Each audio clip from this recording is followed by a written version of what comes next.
Hey everyone, Kelly Willis Green here, your host of Serious Coin. This is the podcast where we have rich conversations about wealth. And each episode, I speak with wealth creators, inheritors, and advisors to wealth holders. And it's all with the aim of helping people be better informed and more intentional about how to use your wealth. And in this episode, we ask the question, in 2025, is it still a bigger challenge for female founders to succeed compared to their male counterparts? And what if you were a South Asian woman from an immigrant family who arrived in Canada with no means at all in the 1970s? That's the story of my guest, Simran Kang, founder and CEO of MyFO. MyFO is a fast-growing fintech company, and Forbes magazine has named it one of the top family office software solutions. I first met Simran at a retreat for women of wealth. I was one of the speakers talking about some of the unique dynamics that wealth holders experience around their relationship with money. And from that experience, I've gotten to know Simran and MyFO. But how did someone in her early 30s develop one of North America's fastest growing family office software solutions without any background in tech? In fact, Simran says when she started the company, she couldn't write a single line of code. And today she's acknowledged as a leader in the fintech space and was named one of UBS's top female founders in 2023.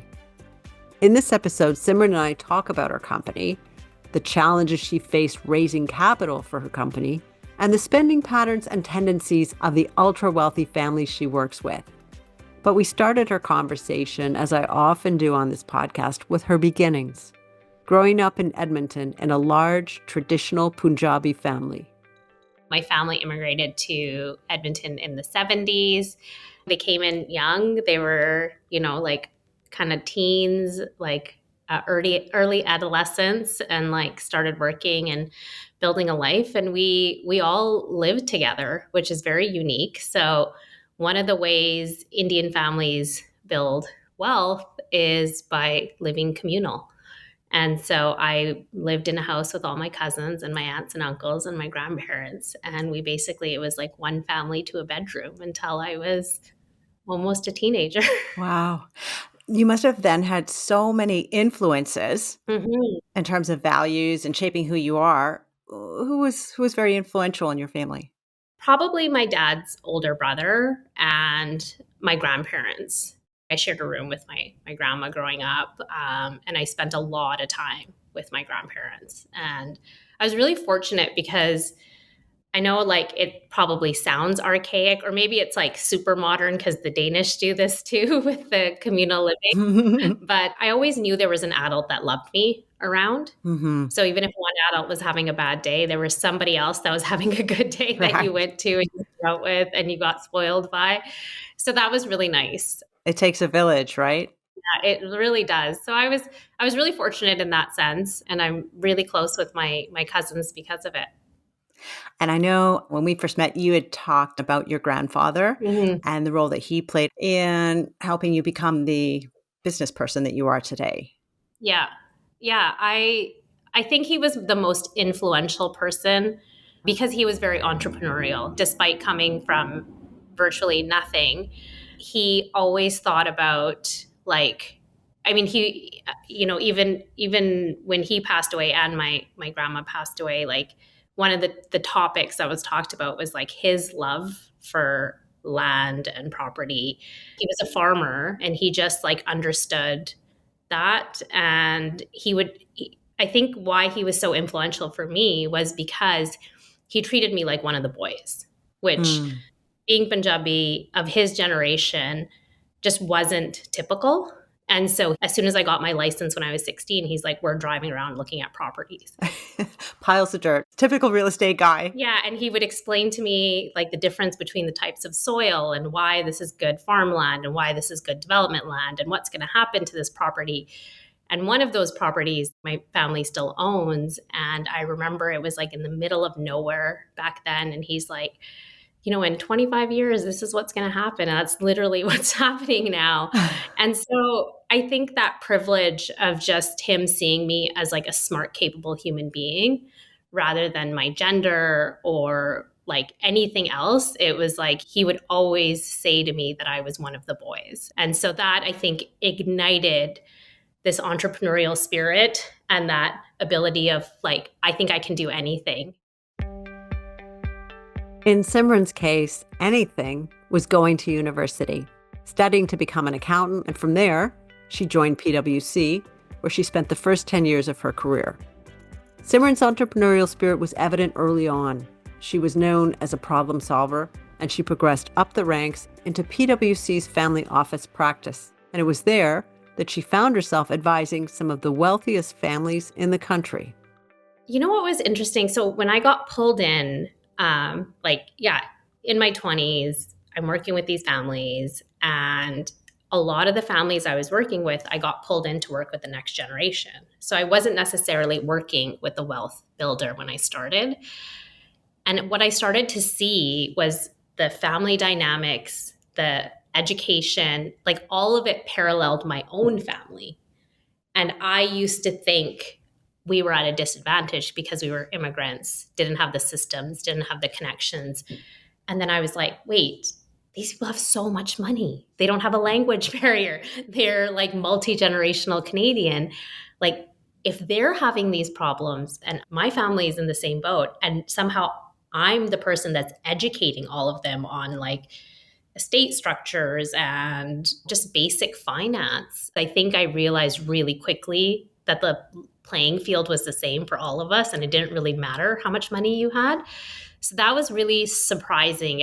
And I think just because I was always like an astute nerd, I went in very, very prepared. So that helped reduce the like, I'm walking into this really, really wealthy person. And generally, actually, like all the clients I had were lovely, lovely people. And they just treated you like a human being. And like the professional that you were. Yeah, and somebody they needed.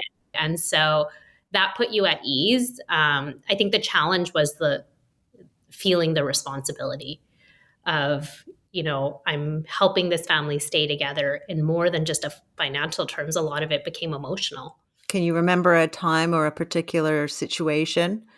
I did everything from being one of the first people finding out about a divorce in a family to gender transitions that were happening and people calling you because they're afraid of what's going to happen and how the trust, like, am I going to get kicked out of the trust, or my spouse is coming after me and I need to get an understanding of what I own and I still have to tell my parents. And so there were some things that I was involved in. I also saw siblings throw things at each other across boardroom tables.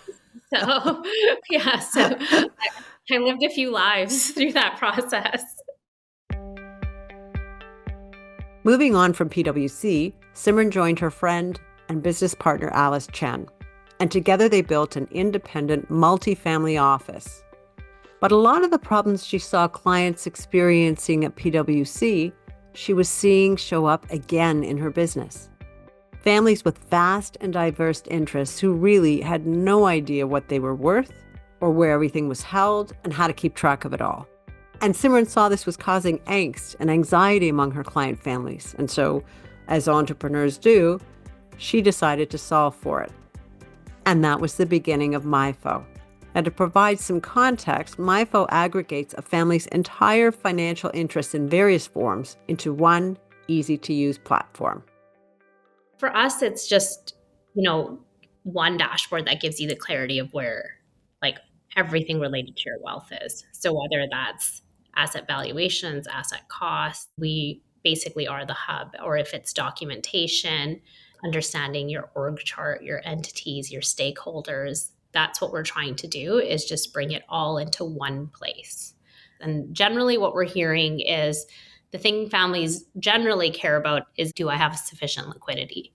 How much cash and cash equivalents do I need on an ongoing basis so that I'm not caught in a liquidity crisis?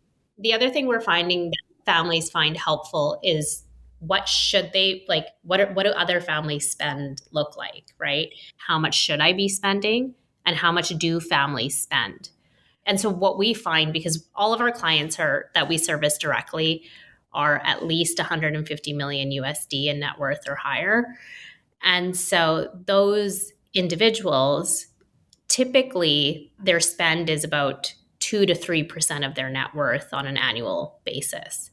And so from a liquidity perspective, they will keep 2 to 3% of that liquid after they take into account like kind of taxes and everything, like if they've got gains, that they will have ready at any given time so that they're not dealing with a liquidity crunch. And that's typically like, that's the kind of information a lot of our clients want. So it's, you know, you can say like, am I overextending my lifestyle? Or maybe that's what I want to do. I want to spend a lot more, which is fine. That means you just have to move your capital from these like long-term commitments to like more liquid investments, right? So you have access. You make an interesting point that I think everyone's interested in what other people are doing and how do we compare. It's just human nature. Yeah. And it's I mean, that's what started my curiosity. I was like, what are all these families doing? And my family doesn't know any of this. And what if we did have the access to this information? What would we do? And how would we structure things differently? I'm a huge believer in financial literacy. And there's like another layer of financial literacy that gets opened up at this level, right? Because you get into estate planning, cash flow management. Like it just becomes so much more nuanced and complicated than kind of just like saving and investing in the public market through like a broker. There's just so much more to it. And I think there's all of that information is lacking right now. And that's really what I want this tool to be able to do. What are some of the best practices that you're seeing families implement, particularly now that they have access to this information? What are they doing with it? I think the first step is actually just getting your stuff in order. So what I find is I find families that are diligent with actually knowing how much they have and having conversations around it are miles ahead of families that just ignore it. So there are some families we meet that are like, now's not the time for me to onboard. And you ask why. And it's because it's like they're almost too afraid to like open up and figure out what's there. So it's like, it's fine that I have a bunch of paper statements and in the back of my head, I kind of know where all my investments are. But once I start to aggregate it, then I have to start thinking about it and doing something about it. And so I think that's the biggest issue. It's a little bit like fitness, right? Like once you start tracking your fitness, you start to get fitter and healthier and better. And it's the same with your finances. Once you start to like have that information on there and you're living in it and you're seeing it, you start to make better decisions. And so what we find with families is the more they're using it and the more data they have on there, the more questions they're starting to ask, which is, what should I be doing next? Are there other people and wanting to foster a bit of a community around it too, and having those conversations. We've had clients that have almost cried or have cried when they saw the dashboard for the first time, because I had one client say, I have to go to my controller every time I need this piece of information, and I feel guilty asking for it every time I do. And I never had clear sights into what can I spend? What's my cash status at any time? And what are the biggest transactions that I've had? And now it's all in one dashboard. And I only ask when something doesn't make sense, rather than constantly trying to gather that information and the liberty and freedom I feel I can't explain. It just allows you to be so much more proactive. Exactly. I'm curious about the clients who say, I'm not ready. I don't want to go there. What's the fear, do you think? I mean, I think it's like that same fear people have when they don't want to clean their room, right? When it's just like you have this big, you're like, where do I even start? And once I start, I have to finish this and I have to get organized. And so I think a lot of it is we just get comfortable in the chaos. And so generally, I think a lot of those people are you can blame the fact that your room's messy. That's why you can't find something, right? Once it's clean and it's organized, then it's you have to deal with what's actually there. And so I think that's scapegoating a bit. So, it's a lot of those families eventually come around, but you can just kind of see the angst that they have when it comes to dealing with their wealth. It's funny. I interviewed Michael Arlen, who's an estates lawyer, and he talked about clients. He said there are planners and they're procrastinators. Mm-hmm. And I guess I'm a planner because I'll tell you, I would have a high level of discomfort and it would be entirely too risky for me not to have things organized, Mm-hmm. not to know where things are. Yeah, and procrastination is often linked with anxiety, right? And so that's why, a lot of people will procrastinate things in their life, but I'm with you. I need things planned for myself, not even just like what I wanted to solve for other people. I really wanted to know, like, what do I own? What's going on with my parents? How do I plan for the future? And what is everybody else doing? Like, Right. how are people getting into these private equity funds? What does venture mean? What's my risk profile? What's the best way for me to like invest my own capital? And so it was basically that curiosity that's driven all of this. And I think the more curious people are and want to learn and get organized, like the better they will be able to do for themselves and for their families. I think so. And I think you tap into a feeling that a lot of people have when they come into money for the first time, or they begin to handle money the first time, money that's multi-generational wealth, is that feeling, as you say, what do other people do? What can I learn? I'm high functioning in many, many areas of my life, but this is new and I want to be as good at it as I can be. I mean, that's one reason we have this podcast, is to talk about wealth for people who are new to it and share these experiences. And so Yeah. thanks for Yeah. sharing on that. Let's switch gears a little bit and talk about, here you have the successful business. You've raised capital for it well beyond the friends and family round. Tell me about what it was like for you to raise capital from outside investors. It was really hard. And it continues to be challenging. As a woman, I think you have to be 10 times better to get like what your male counterparts do get. And why do you say that? Tell me more about that. I mean, there's a lot. I think there was a lot to it. So one is I'm also an accountant and an auditor by training. So I'm overly cautious when I tell a story. So when I hear a lot of these founders now talk about how this is the next billion-dollar bet, I think they actually believe that. And most of the time they are wrong, right? Yeah. And I went with the assumption of I'm probably going to be wrong, but what's like the safest outcome of what I'm trying to do? And I was telling the safe story, right? And I wasn't telling the unicorn story or this big story of what I inherently wanted my product to do and what I aimed to do. I went out there saying this is a high risk investment. If you are writing me a check, it's very likely this is going to fail. But these are the things I want to do to mitigate that and get to the next level.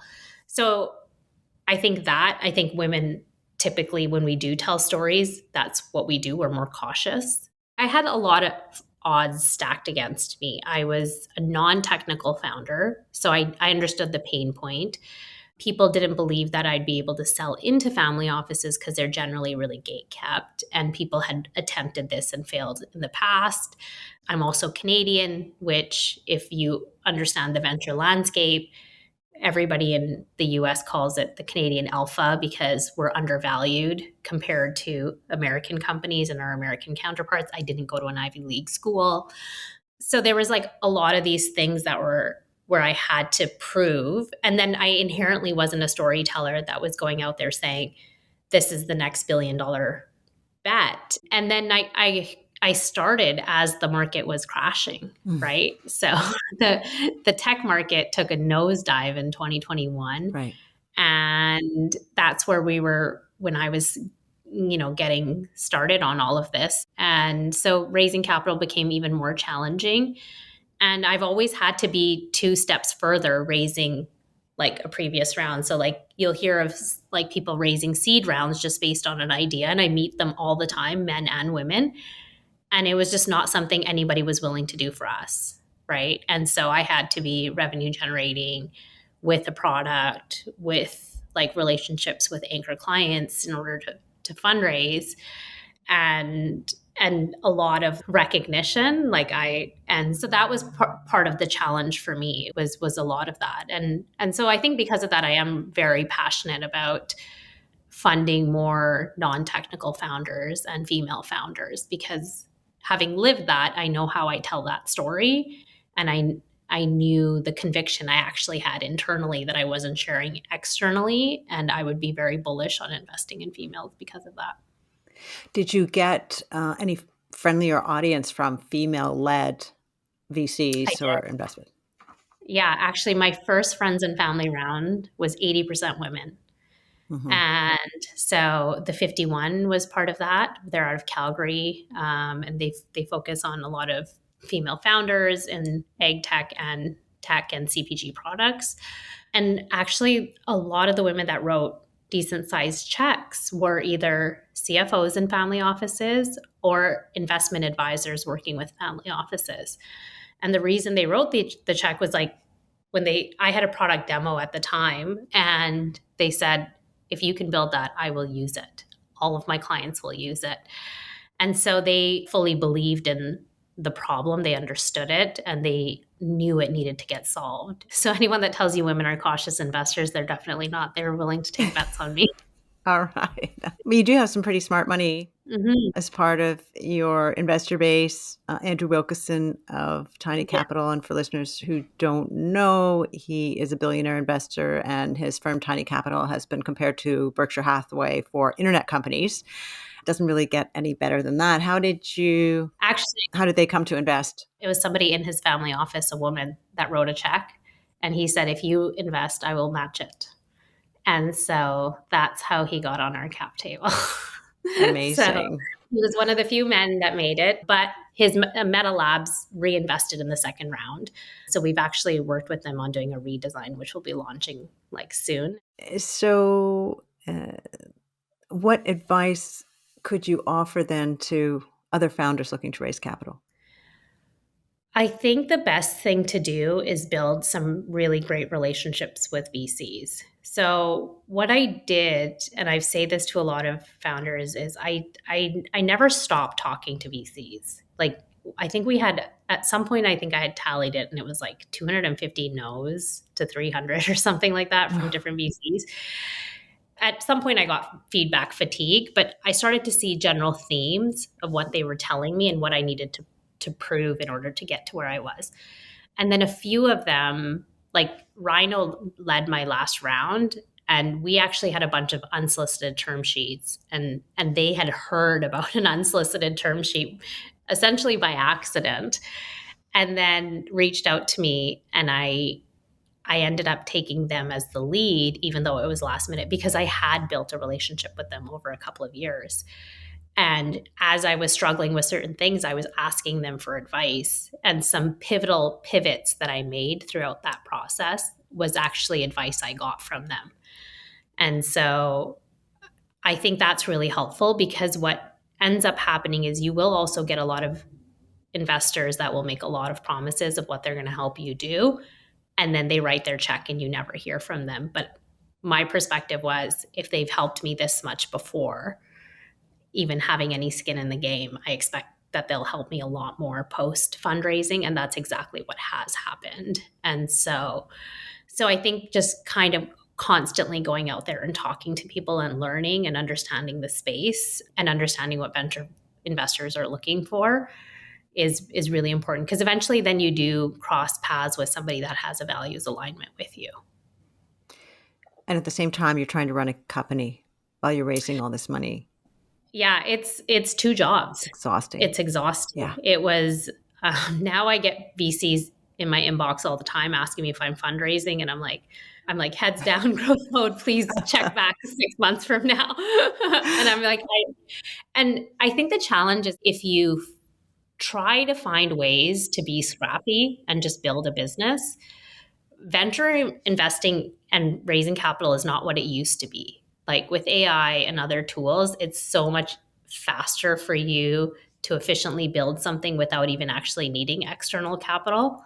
We needed it because we were trying to grow a sales team. I really worry about a lot of these startups that are raising off of a pitch deck and don't have a product and don't have consumers, because it's really a guessing game, or in those early days. And you have to be scrappy and use different prototypes to ask users what they're actually looking for, because you'll spend a lot of money and time on something that nobody actually wants or cares about. And what founders don't understand is, what happens when you raise capital. So if I go out and say tomorrow I raise $100 million, there's a 1x liquidity clause for that venture firm. So if I sell my business for less than 100 million, that all goes to those investors and I end up with nothing. Right. And it's at like what valuation? So it's like you're increasing the hurdle for your exit, which isn't a bad thing if you think you can get there. But will valuations continue the way they are with AI and disruption happening faster?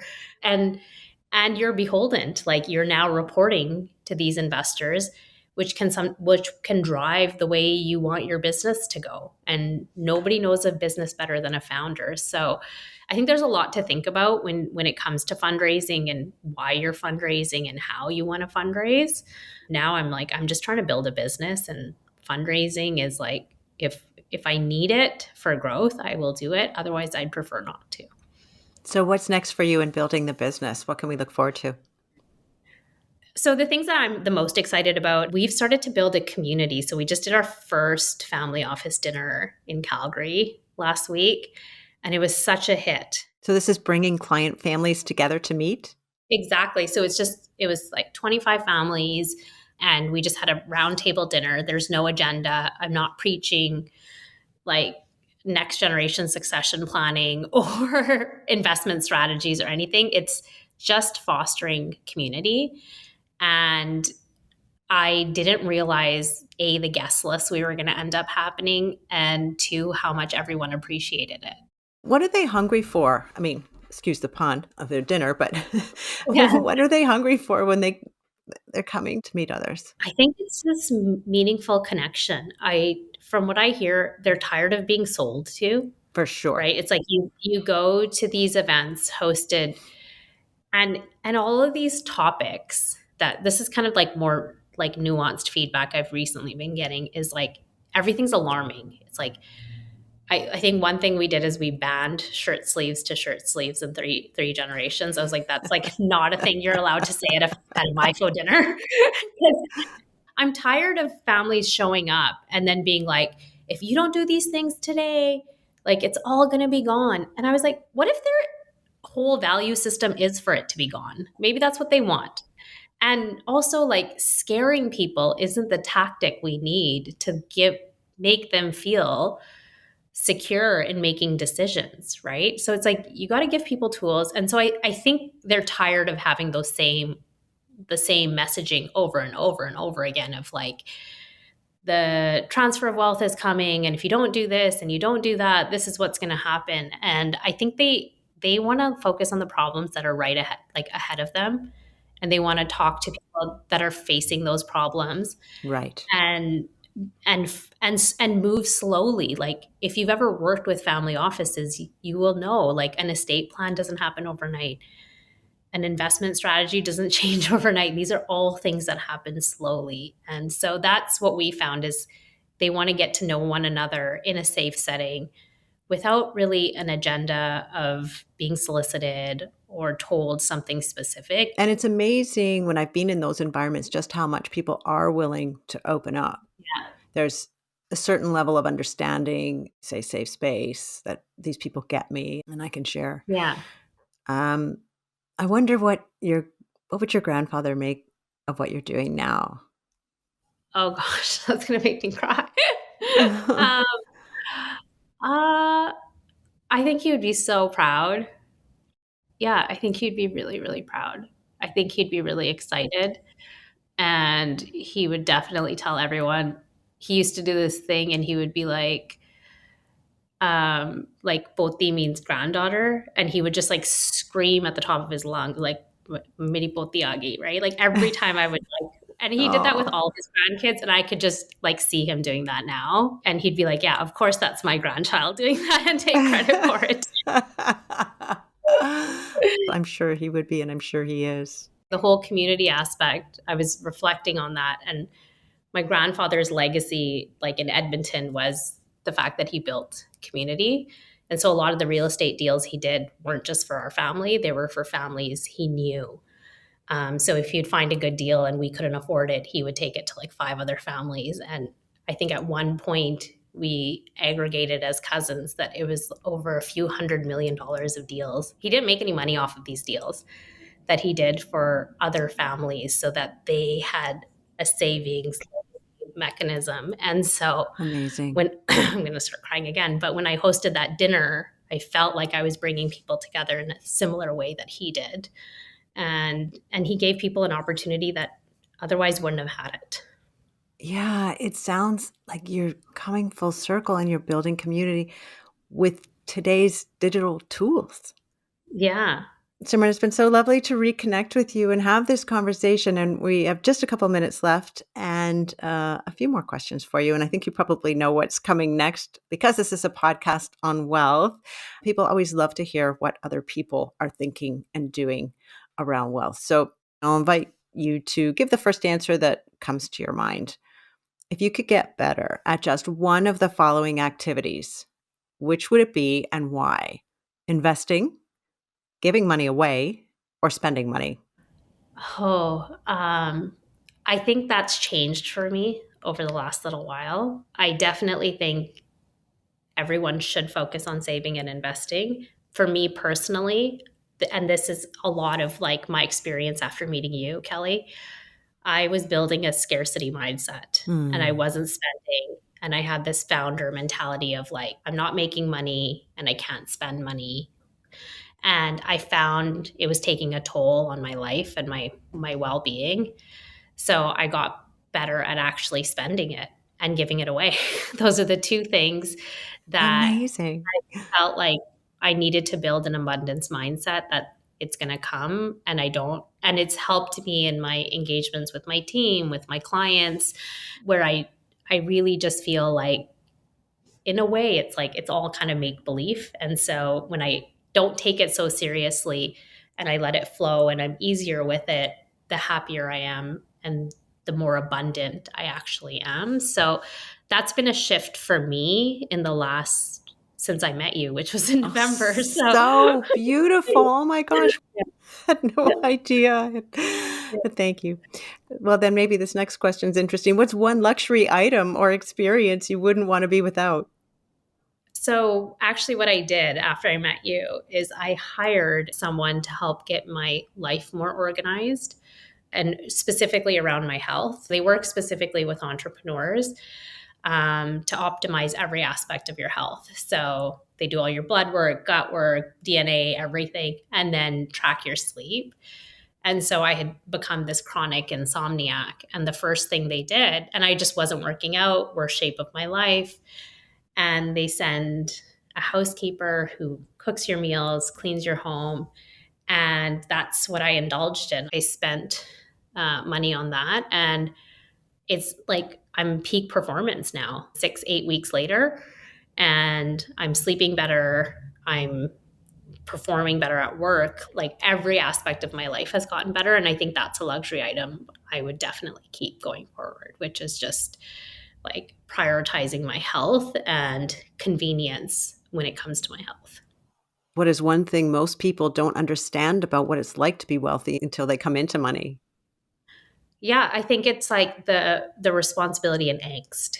Like everyone talks about, when I get rich, I'm going to go on these trips and I'm going to do this and I'm going to relax.